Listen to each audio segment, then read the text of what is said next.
নমস্কার। প্রসঙ্গ কথামৃত। ओम ওম तव তব कथामृतं কথামৃতম तप्त তপ্ত जीवनं জীবনম कविभिरीडितं কবিভিरीडिতম कलमशापहं কলমশাপহম श्रवणमङ्गलं श्रीमदाततं भुवि गृह्णन्ति ये भूरिदा जनाः। প্রসঙ্গ কথামৃতের আমরা ঠাকুর বাড়িতে বসে সেই দক্ষিণেশ্বরেই ঠাকুর বিভিন্ন ভক্ত পরিবেষ্টিত হয়ে তাদেরকে কি কি কথা বলছেন, কি প্রসঙ্গে, সেই নিয়েই আমরা শুনছি। আজকে দিনটা আরেকবার স্মরণ করিয়ে দিই। ফলহারিণী পূজা দিবসে ভক্তদের সঙ্গে পরিবৃত হয়ে রয়েছেন ঠাকুর দক্ষিণেশ্বর কালীবাড়িতেই। তো কথা বলতে বলতে সময় পেরিয়ে গেছে বেশ খানিকটা। আহার হয়েছে, আহারের পর ঠাকুর বসে একটু বিশ্রাম করছেন। বিশ্রাম মানে খুব তন্দ্রার মতো একটু আর কি, কোনো গাঢ় নিদ্রা নয়। তো মণিলাল মল্লিক অত্যন্ত ব্রহ্মজ্ঞানী মানুষ, পুরাতন ব্রহ্মজ্ঞানী, তিনি এসে ঠাকুরকে প্রণাম করলেন, আসন গ্রহণ করলেন। ঠাকুর তখনও শুয়ে আছেন। মণিলাল মাঝে মাঝে এক একটি কথা বলছেন। ঠাকুরের ওই আধা নিদ্রা আধা জাগরণ অবস্থা এক একবার উত্তর দিচ্ছেন। মণিলাল একবার বললেন যে শিবনাথ নিত্যগোপালকে সুখ্যাতি করে, বলেন বেশ অবস্থা। ঠাকুর তখনও শুয়ে আছেন, চোখে যেন একটু নিদ্রা নিদ্রা ভাব। জিজ্ঞাসা করছেন, হাজরাকে ওরা কি বলে? ঠাকুর একটু উঠে বসলেন। মণিলালকে ভবনাথের ভক্তির কথা বলছেন। আহা, তার কি ভাব! গান না করতে করতে চোখে জল আসে। হরিশকে দেখে একেবারে ভাব, বলে এরা বেশ আছে। হরিশ বাড়ি ছেড়ে এখানে মাঝে মাঝে থাকে কিনা। মাস্টারমশাইকে জিজ্ঞেস করছেন, আচ্ছা ভক্তির কারণ কি? ভবনাথ এসব ছোকরার কোনো উদ্দীপন হয়? মাস্টারমশাই চুপ করে আছেন। ঠাকুর আবারও বললেন, কি জানো, মানুষ সব দেখতে একরকম, কিন্তু কারুর ভেতর ক্ষীরের পোর, যেমন পুলির ভেতরে কলাইয়ের ডালের পোরও থাকতে পারে, ক্ষীরের পোরও থাকতে পারে, কিন্তু দেখতে একরকম। ঈশ্বর জানবার ইচ্ছা, তার উপর প্রেম ভক্তি, এরই নাম ক্ষীরের পোর। আবারও ভক্তদের অভয় দিলেন ঠাকুর। বললেন, মাস্টারমশাইকে উদ্দেশ্য করে বিশেষ করে বললেন যে কেউ কেউ মনে করে আমার বুঝি জ্ঞান ভক্তি হবে না, আমি বুঝি বদ্ধ জীব। গুরুর কৃপা হলে কিছুই ভয় নাই। একটা ছাগলের পালে বাঘ পড়েছিল, লাফ দিতে গিয়ে বাঘের প্রসব হয়ে ছানা হয়ে গেল, বাঘটা মরে গেল। ছানাটি ছাগলের সঙ্গে মানুষ হতে লাগলো। তারাও ঘাস খায়, বাঘের ছানাও ঘাস খায়, তারাও ভ্যা ভ্যা করে, সেও ভ্যা ভ্যা করে। ক্রমে ছানাটা খুব বড় হলো। একদিন ওই ছাগলের পালে আর একটা বাঘ এসে পড়ল। সে তো ঘাস খেকো বাঘটাকে দেখে অবাক, তখন দৌড়ে এসে তাকে ধরলে, সেটাও ভ্যা ভ্যা করতে লাগলো। তাকে টেনে হিঁচড়ে জলের কাছে নিয়ে গেল, বললে, দেখ জলের ভেতর তোর মুখ দেখ, ঠিক আমার মতো দেখ, আর এনে খানিকটা মাংস, এটা খা। এই বলে তাকে জোর করে খাওয়াতে লাগলো। সে কোনো মতে খাবে না। নতুন বাঘটা বললে, এখন বুঝেছিস, আমিও যা তুই তা, এখন আয় আমার সঙ্গে বনে চলে আয়। তাই গুরুর কৃপা হলে আর কোনো ভয় নাই। তিনি জানিয়ে দেবেন তুমি কে, তোমার স্বরূপ কি। একটু সাধন করলেই গুরু বুঝিয়ে দেন এই এই। তখন সে নিজেই বুঝতে পারবে কোনটা সৎ কোনটা অসৎ। ঈশ্বরই সত্য, এ সংসার অনিত্য। কি জানো, কপট সাধনাও ভালো। এক জেলে রাত্রে এক বাগানে জাল ফেলে মাছ চুরি করছিল। গৃহস্থ জানতে পেরে তাকে লোকজন দিয়ে ঘিরে ফেলল। মশাল টশাল নিয়ে তারা চোরকে খুঁজতে এলে। এদিকে জেলেটা খানিকটা ছাই মেখে একটা গাছতলায় সাধু হয়ে বসে আছে। ওরা অনেক খুঁজে দেখে জেলে টেলে তো কেউ নেই, কেবল গাছতলায় একটি সাধু বর্ষমাখা ধ্যানস্থ। পরদিন পাড়ায় খবর হয়ে গেল একজন ভারী সাধু ওদের বাগানে এসেছে। এই যত লোক ফুল ফল সন্দেশ মিষ্টান্ন দিয়ে সব সাধুকে প্রণাম করতে এলো। অনেক টাকা পয়সাও সাধুর সামনে পড়তে লাগলো। জেলেটা ভাবলে, কি আশ্চর্য, আমি সত্যকার সাধু নই, তবু আমার উপর লোকের এত ভক্তি। তবে সত্যকার সাধু হলে নিশ্চয়ই ভগবানকে পাবো, সন্দেহ নাই। কপট সাধনাতেই এত দূর চৈতন্য হলো।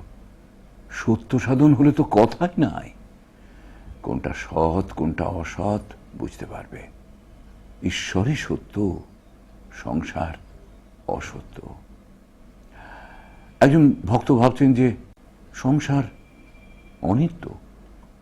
জেলেটি তো সংসার ত্যাগ করে গেল, তবে যারা সংসারে আছে তাদের কি হবে? তাদের কি ত্যাগ করতে হবে? শ্রীরামকৃষ্ণ অহেতুক কৃপা সিন্ধু অমনি বলছেন, তারা যদি কেরানিকে জেলে দেয়, সে জেল খাটে বটে, কিন্তু যখন জেল থেকে তাকে ছেড়ে দেওয়া হয় তখন সে রাস্তায় এসে ধেই ধেই করে কি নেচে বেড়াবে? সে আবার কেরানিগিরি জুটিয়ে লয়, সেই আগেকার কাজই করে। গুরুর কৃপায় জ্ঞান লাভের পরেও সংসারে জীবন মুক্ত হয়ে থাকা যায়। এই বলে ঠাকুর শ্রীরামকৃষ্ণ সংসারী লোকদের অভয় দিলেন। মণিলাল ঠাকুরকে জিজ্ঞেস করলেন, আচ্ছা, আহ্নিক করবার সময় তাকে কোনখানে ধ্যান করব? ঠাকুর বললেন, হৃদয় তো বেশ ভঙ্কা মারা জায়গা, হৃদয় বেশ ডঙ্কা মারা জায়গা, সেইখানে ধ্যান করো। বিশ্বাসী সব, হলধারীর নিরাকারে বিশ্বাস। মণিলাল নিজে ব্রহ্মজ্ঞানী মানুষ, নিরাকারবাদী। ঠাকুর তাকে লক্ষ্য করে বলছেন, কুবীর কুবীর বলতো, সাকার আমার মা, নিরাকার আমার বাপ, কাকো নিন্দা কাকো বন্ধ, দোনা পাল্লা ভারী। হলধারী দিনে সাকারে আর রাতে নিরাকারে থাকতো। তা যেভাবেই আশ্রয় করো, ঠিক বিশ্বাস হলেও হলো। সাকারিতেই বিশ্বাস করো আর নিরাকারিতেই বিশ্বাস করো, কিন্তু ঠিক ঠিক হওয়া চাই। আবারও পূর্ব কথার প্রসঙ্গ তুললেন যে সেই ঈশ্বর কর্তা না কাকতালীয়। শম্ভু মল্লিকের কথা বললেন। শম্ভু মল্লিক বাগবাজার থেকে হেঁটে নিজের বাগানে আসতো। কেউ বলেছিল, অত রাস্তা কেন গাড়ি করে আসে না, বিপদ হতে পারে। তখন শম্ভু মুখ লাল করে বলে উঠেছিল, কি তার নাম করে বেরিয়েছে আবার বিপদ? বিশ্বাসেতেই সব হয়। আমি বলতুম, অমুককে যদি দেখি তবে বলি সত্য, অমুক খাজাঞ্চি যদি আমার সঙ্গে কথা কয় তা সেটা যেটা মনে করতুম সেইটাই মিলে যেত। মাসমশাই ইংরেজি ন্যায়শাস্ত্র পড়েছিলেন। সে যে আছে না, সকাল বেলায় স্বপন মিলিয়ে যায়, coincidence of dreams with actual events, এটা কুসংস্কার থেকে উৎপন্ন, এরকম পড়েছিলেন তিনি। তো ঠাকুরকে জিজ্ঞেস করলেন, আচ্ছা, কোনো কোনো ঘটনা মেলেনি এমন কি হয়েছে? না, সে সময় সব মিলত। সে সময় তার নাম করে যা বিশ্বাস করতুম তাই মিলে যেত। মণিলালকে উদ্দেশ্য করে বললেন, তবে কি জানো, সরল উদার না হলে বিশ্বাস হয় না। হাড় পেকে, কোটর চোখ, ট্যারা, এরকম অনেক লক্ষণ আছে, তাদের বিশ্বাস সহজে হয় না। দক্ষিণে কলা গাছ, উত্তরে পুঁই, একলা কালো বিড়াল, কি করব মুই। এই যে উপমা দিতে দিতে মাঝে মাঝে অদ্ভুত প্রবাদের কথা বলেন, এ শুনে সকলে খুব হেসে উঠলেন। ভগবতী দাসী সে ঘরে এলো, সন্ধে হয়ে গেছে, তাই ঘরে এসে ধুনো দিয়ে গেল। মণিলাল এবং আরো কয়েকজন ভক্ত চলে যাওয়ার পরে দু একজন ভক্ত তখনও রয়ে গেছেন। ঘর নিস্তব্ধ, ধুনোর গন্ধ পাওয়া যাচ্ছে, ধোঁয়া। ঠাকুর ছোট খাটটাতে বসে আছেন, মার চিন্তা করছেন। মাস্টারমশাই মেঝেতে বসে আছেন, রাখালও আছেন। কিছুক্ষণ পরে ওই ভগবতী দাসী এসে দূর থেকে প্রণাম করল। ঠাকুর তাকে বসতে বললেন। ভগবতী খুব পুরাতন দাসী, অনেক বছর বাবুদের বাড়িতে আছে। ঠাকুর তাকে অনেক দিন ধরে জানেন। প্রথম বয়সে তার স্বভাব ভালো ছিল না, কিন্তু ঠাকুর দয়ার সাগর, পতিত পাবন, তার সঙ্গে অনেক পুরনো কথা কইছেন। বললেন যে এখন তো বয়স হয়েছে, টাকা যা রোজগার করলি সাধু বৈষ্ণবদের খাওয়াচ্ছিস তো। ভগবতী একটু হেসে বললেন, তার কি করে বলবো, কাশী বৃন্দাবন এসব হয়েছে, তার কি করি বলো। একটা ঘাট বাঁধিয়ে দিয়েছি, তাতে পাথরে আমার নাম লেখা আছে। বলিস কি রে? হ্যাঁ, নাম লেখা আছে শ্রীমতী ভগবতী দাসী। ঠাকুর একটু হেসে বললেন, বেশ বেশ বেশ। এই সময় ভগবতী দাসী একটু সাহস পেয়ে ঠাকুরকে পায়ে হাত দিয়ে প্রণাম করল। বৃশ্চিক দংশন করলে যেমন লোক চমকে ওঠে আর অস্থির হয়ে দাঁড়িয়ে পড়ে, ঠাকুর ঠিক সেই রকম অস্থির হয়ে গোবিন্দ গোবিন্দ গোবিন্দ গোবিন্দ এই নাম উচ্চারণ করতে করতে দাঁড়িয়ে পড়লেন। ঘরের কোণে গঙ্গা জলের একটা জালা ছিল, এখনো আছে। হাঁপাতে হাঁপাতে যেন ত্রস্ত হয়ে জালার কাছে গেলেন। পায়ের যেখানে দাসী স্পর্শ করেছিল গঙ্গা জল নিয়ে সে স্থান ধুতে লাগলেন। দু একজন ভক্ত যারা ঘরে ছিলেন তারা অবাক, একেবারে স্তব্ধ হয়ে এক দৃষ্টে এই ব্যাপার স্যাপার দেখছেন।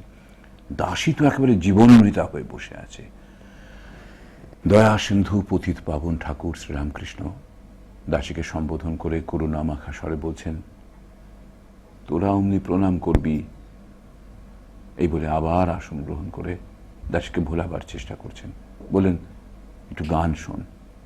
বলে তাকে গান শোনালেন, সেই কমলাকান্তের গান। মজলো আমার মন ভ্রমরা, শ্যামা পদ নীল কমলে, মজলো আমার মন ভ্রমরা, শ্যামা পদ নীল কমলে, মা কালী পদ নীল কমলে, মজলো আমার মন ভ্রমরা। যত বিষয় মধু তুচ্ছ হলো, কামাদি কুসুম সকলে, মজলো আমার মন ভ্রমরা। চরণ কালো ভ্রমর কালো, কালো কালো মিশে গেল, তাই পঞ্চতত্ত্ব প্রধান মত, রঙ্গ দেখে ভঙ্গ দিল, মজলো আমার মন ভ্রমরা।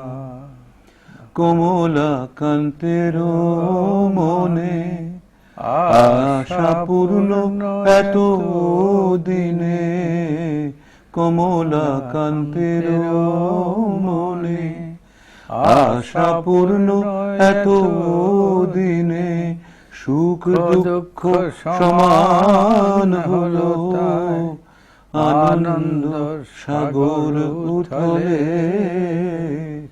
মজলো আমার মন ভ্রমরা।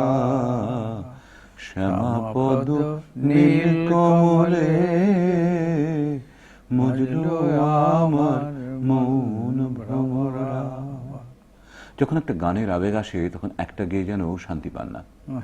আবারও সেই গানটি ধরলেন, সেই যে শ্যামাপদ আকাশেতে মন ঘুড়িখানা উঠেছিল। কি চমৎকার কথা! কুলুষের কু বাতাস পেয়ে গোপ্তা খেয়ে পড়ে গেল। করুন একটুখানি।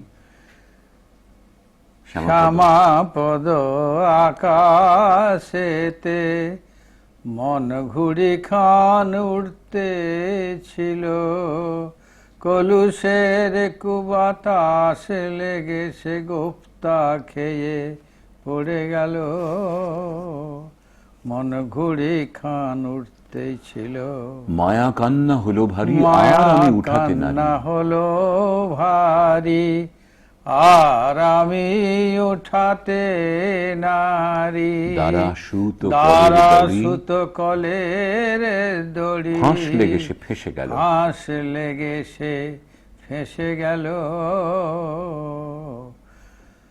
জ্ঞান মুন্ড গেছে ছিঁড়ে, উড়িয়ে দিলে অমনি পড়ে। মাথা নাই সে আর কি উড়ে।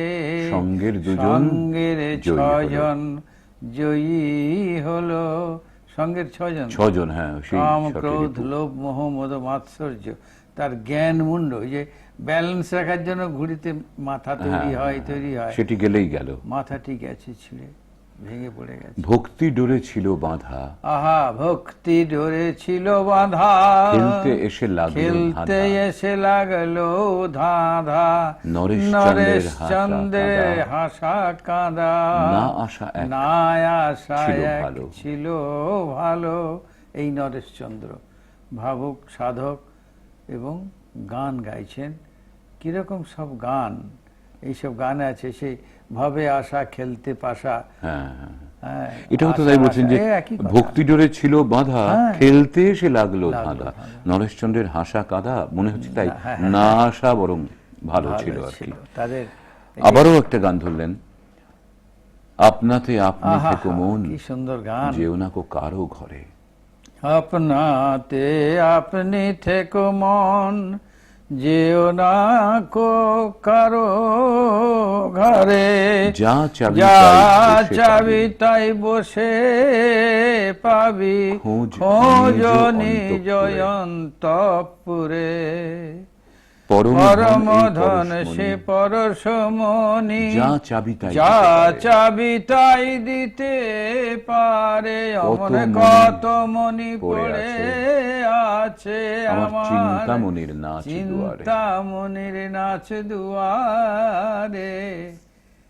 চিন্তামণির নাচ দুয়ারে, যে চিন্তামণি অন্তর্জগতে অন্তর্যামী, তার বাইরের জগতে এমন কত ছড়িয়ে আছে, সেই পরশমণি তাতে যদি ছোঁয়ানো যায়, দেখা যাবে যে সেখানে কত মণি পড়ে আছে, সব ওই মণি হয়ে যাবে তার ছোঁয়া পেলে। এই মানে সব পরশমণি পাওয়ার জন্য লোকে আকুল হয়ে এখানে ওখানে আকুল খুঁজে হয়ে বেড়ায়। এখানে এখানে খুঁজে আর বেড়ায়। তোমার নিজের অন্তঃপুরে চিন্তামণির আছে। নাচ দুয়ারে এরকম কত মণি পড়ে আছে। নাচ দুয়ার মানে বইয়ের বাটি, হ্যাঁ, বাইরের বাটিতে ওরকম পড়ে আছে কত। কি সুন্দর সুন্দর কথা। মানে অধ্যাত্ম তত্ত্ব, দেহতত্ত্ব, এগুলি অন্তর্জগতের চিন্তা নিয়ে ভাববার কথা, আমরা ভাবি না, বাইরের জগৎ নিয়ে ভাবি। হ্যাঁ। সব উপনিষদের তত্ত্ব।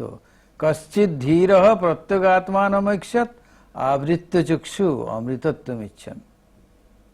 অমৃতত্বকে যদি কেউ ইচ্ছা করে, কেউ পেতে চায়, তাকে তার সব মোড় ফিরিয়ে আনতে হবে। চক্ষু, কর্ণ, নাসিকা ইত্যাদি বহিরিন্দ্রিয়কে এনে অন্তর্জগতে নিবিষ্ট করতে হবে। সেইখানেই রয়েছে সব।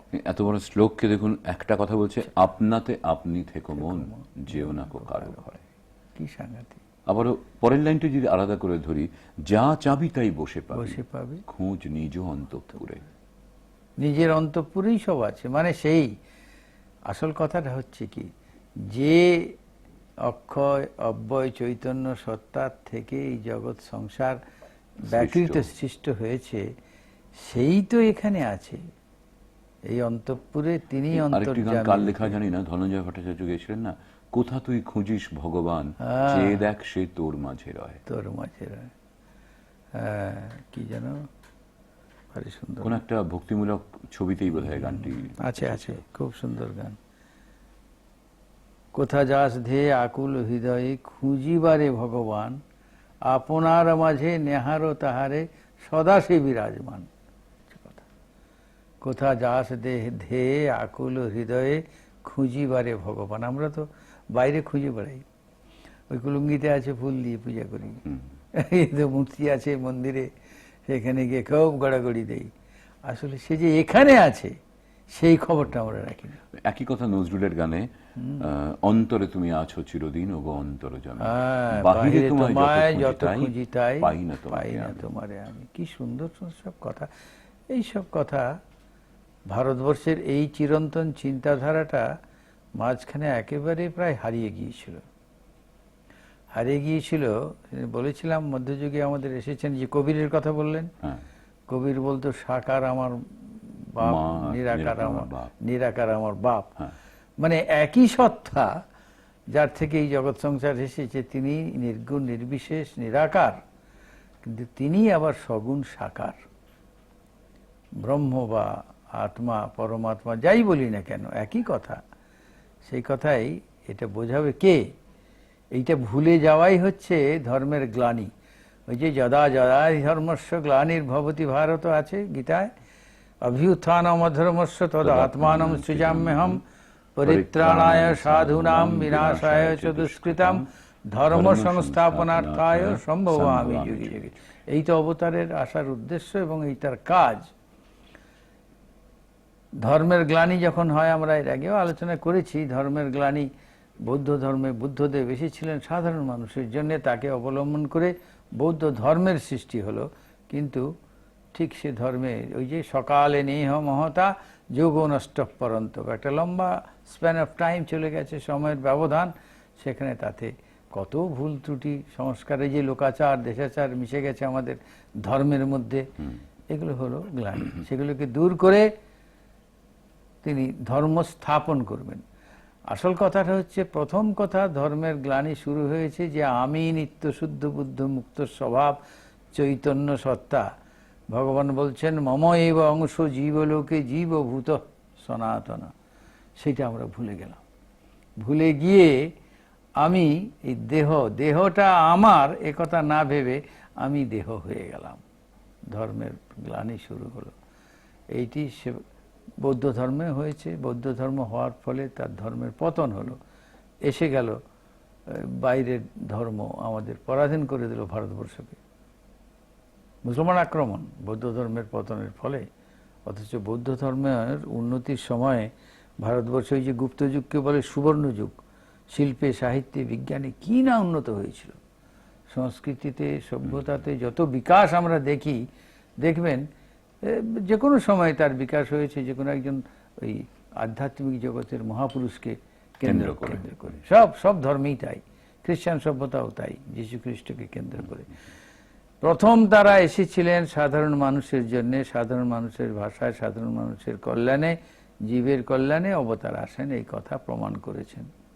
কিন্তু তারপরে আমরা যারা পরবর্তীকালে তাকে নিয়ে এই সমাজটায় প্রতিপত্তি বিস্তার করতে চেয়েছি, ইচ্ছা আসল কথা, তখন সেই ধর্মের মধ্যে গ্লানি এসে গেছে।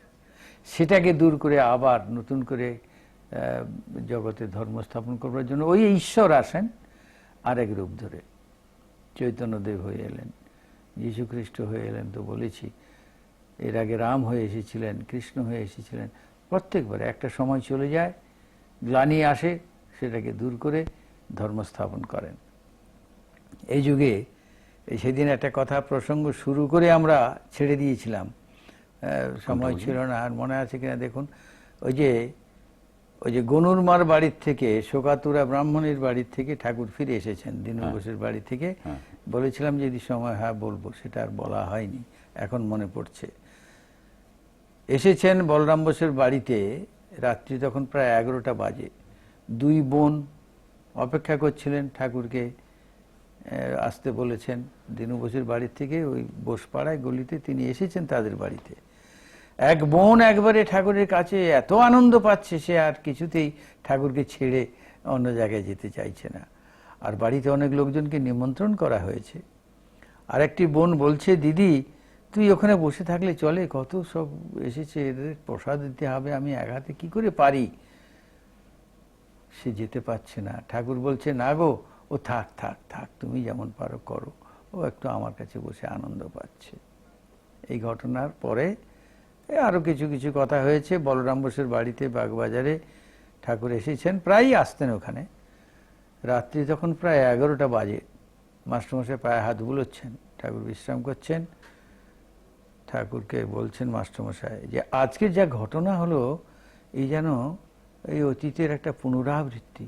বাইবেলে ঠিক এরকম একটা ঘটনা আছে, সেখানেও দুই বিধবা বোন, তারা এরকম খুব শোকাতুরা হয়েছিলেন। প্রভু এসেছিলেন তার বাড়িতে। প্রভুকে দেখে একজনের কি আনন্দ, আর একজন বলছে, দিদি ঠিক ওই রকমই কথা, যে আমি একলা কি করে পারি, এত গেস্ট এসেছে, তুই ওইখানে বসে আছিস। আর প্রভু যিশু বলছেন যে না, ও এখানে বসে একটু আনন্দ পাচ্ছে, যে প্রভুর কাছে থাকে সেই ভাগ্যবান। এসব কথা বাইবেলে আছে। মাস্টারমশাই এই কথাটা শুনলেন। ঠাকুর বললেন, এসব দেখে তোমার কি মনে হয়? আমার বক্তব্য এখানে। মাস্টারমশাই বলছেন, মনে আর কি হয়, আপনি শ্রী চৈতন্যদেব আর যীশু খ্রিস্ট এরা সব এক। মাস্টারমশাই বলছেন, ঠাকুর বলছেন হ্যাঁ হ্যাঁ এক এক এক বই কি, আমার বক্তব্য এইখানে কনফার্ম করছেন তিনি। সাধারণত গীতায় আছে, অর্জুন বলছেন যে কৃষ্ণ তুমি যে অবতার, এ বিষয়ে আমার আর কোনো সন্দেহ নাই। কেন সন্দেহ নাই? না, ঋষিরা তো বলেছেন অসিত দেবল ব্যাস আর স্বয়ং চৈব ব্রবিসিমে। ঋষিরা যারা তোমাকে অনুভব করেছেন, তোমার সম্বন্ধে জেনেছেন, তত্ত্ব তো ঈশ্বর তত্ত্ব জানেন যারা, তারা তো অবতার বলছেন তুমি অবতীর্ণ হয়েছ পূর্ণ ব্রহ্ম নারায়ণ, আর তুমি নিজেও সে কথা স্বীকার করেছ। এখানেও ঠিক একই কথা। শ্রীরামকৃষ্ণের নিজের অনুভূতি হচ্ছে যে that spirit has come down to this earth for the welfare of mankind. বলছেন অনেক জায়গাতে যে এই শরীর থেকে একটা বেরিয়ে এসে ঘুরে বেড়াচ্ছে, বলছে আমি যুগে যুগে অবতার, এই কথা মিটে আছে। আর বলছেন, মা বলছেন এই শরীর দিয়ে জীবের কত কল্যাণ হবে। তার মানেটা কি? যে মহাপ্রকৃতিকে আশ্রয় করে ঈশ্বর অবতীর্ণ হন, সেই প্রকৃতি সত্য রজতম গুণময়ী প্রকৃতি মহাশক্তি, যাকে তিনি মা বলে বলছেন, তিনি তো নির্গুণ নির্বিশেষ ব্রহ্ম। বলছেন শক্তিরই অবতার গো, ব্রহ্ম এবং শক্তি আলাদা নয়। তিনি বলছেন যেমন অগ্নি এবং তার দাহিকা শক্তি, শ্রীরামকৃষ্ণ নিজেই স্বীকার করছেন সেই শক্তি অবতীর্ণ হয়েছে জগতের কল্যাণের। এর বেশি আর স্বীকারোক্তি তার কিছু বোঝা যাচ্ছে না, বলা যাচ্ছে না। তাই আমি বলছিলাম সেদিন যে এই যে অবতার অবতীর্ণ হয়েছেন জগতের কল্যাণে, এই বিষয়ে এখন আর যুক্তি তর্কের কোনো ব্যাপার নয়, এটা একটা সিদ্ধান্ত।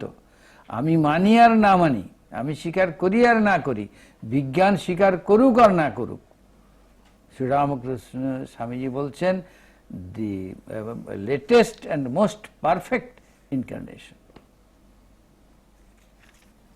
এই হচ্ছে ঠাকুরের সম্বন্ধে তার বক্তব্য। এখানেও আমরা দেখলাম যে ওই বাঘের উপমা দিয়ে বা জেলের উপমা দিয়ে এই যে মানুষের মধ্যে পরিবর্তন, বা গরু ঠিক চিনিয়ে দেবেন তুমি কে, কি তোমার আধার, কি তোমার প্রকৃত প্রকৃতি, একে এর সন্ধান পাওয়া, বা ওই জেলের কথাতে যে সে সত্যি নয় তাতেই সে এত সমাদর পাচ্ছে, এত ভক্তি, তাহলে সত্যি হলে না জানি কত হতো। এই যে একটা অনুভব মানুষের মধ্যে তৈরি হওয়া, এ কথা খুব সহজভাবে ঠাকুর বারবার বলেছেন। সেগুলোই আমরা বারে বারে এর জন্যই এই যে কপট সাধনার কথা বললেন, আর ওই যে গুরু তাকে চিনিয়ে দেবেন, মানুষ যে নিত্যশুদ্ধ, বাঘের বাচ্চাটা ভুলে গেছে কি সিংহের বাচ্চাটা ভুলে গেছে যে সে সিংহ, তেমনি মানুষ তার নিজস্ব সত্তা ভুলে গেছে, সে যে নিত্যশুদ্ধ বুদ্ধ মুক্ত স্বভাব।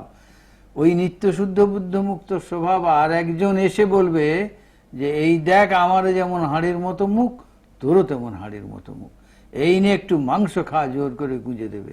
নিজেকে চেন, নিজেকে চেন। সেই বিস্মৃতির অতল থেকে আমাদেরও টেনে তুলবার জন্য সেইখানেই আমাদের শুভকামনা সকলের উদ্দেশ্যে, যে সত্যি সত্যি প্রত্যেকের মনের মধ্যে থেকে সেই বিস্মৃতির মায়াজাল দূর হয়ে যাক। আজকের মতো প্রসঙ্গ কথামৃতের এখানেই ইতি। ওম নিরঞ্জনম নিত্যম অনন্ত রূপম ভক্তানুকম্পাধৃত বিগ্রহং বৈ ঈশাবতারম পরমেশমিড্যম তং রামকৃষ্ণম শিরসা নমামঃ।